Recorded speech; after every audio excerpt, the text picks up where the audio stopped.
কতখানি তাকে ভালোবাসতে পারে তার নমুনা আমরা এখন দেখছি। এই মানুষ, যে মানুষটি অনেক ধরনের হুমকি এবং চক্রান্তের মুখে দেশ ছেড়ে চলে যেতে বলা হয়েছিল, কিন্তু তিনি তার নিজের জনগণকে ছেড়ে কখনো যাননি।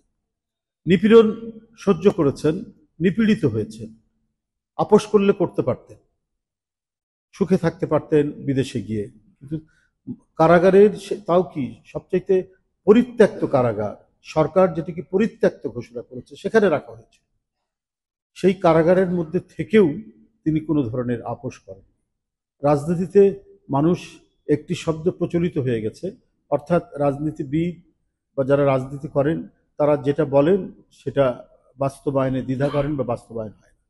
কিন্তু আমরা ছাত্র জীবন থেকে দেখেছি এমন একজন নারী, এমন একজন রাজনীতিবিদ যিনি কথা এবং কাজের এক অপূর্ব সমন্বয় আমরা দেখেছি। এই কারণে তরুণ বয়সে আমরা যখন ইউনিভার্সিটিতে পড়ি তখনই আমাদেরকে আপ্লুত করেছেন তিনি, উদ্বুদ্ধ করেছেন তিনি।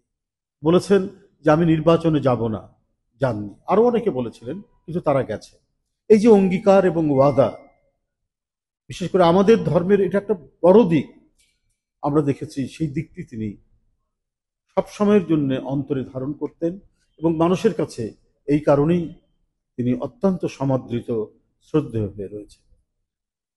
মানুষ মনে করে, জনগণ মনে করে আমাদের সকল নিরাপত্তার এক বড় আধার, এক বড় উৎস হচ্ছেন তিনি। আমাদের গণতন্ত্রের নিরাপত্তা, আমাদের সার্বভৌমত্বের নিরাপত্তা, আমাদের স্বাধীনতার নিরাপত্তা। উনি ঘরে বসে থাকলেও মনে হতো যে এই মানুষটি স্বাধীনতা এবং সার্বভৌমত্বের প্রশ্নে অন্য কারোর সাথে আপোষ করবে না, এই ধরনের একজন রাজনীতিবিদ। এবং এইটাই তার রাজনৈতিক জীবনের যে চরিত্র তিনি ফুটিয়ে তুলেছেন সেটার মধ্যে এটাই সুস্পষ্টভাবে প্রকাশিত হয়েছে যে এই মহিলা নিজের দেশের সাথে আর মানুষের সাথে কখনোই বিশ্বাসঘাতকতা করতে পারেন না, কারণ তিনি তার জীবনে এটি করেননি।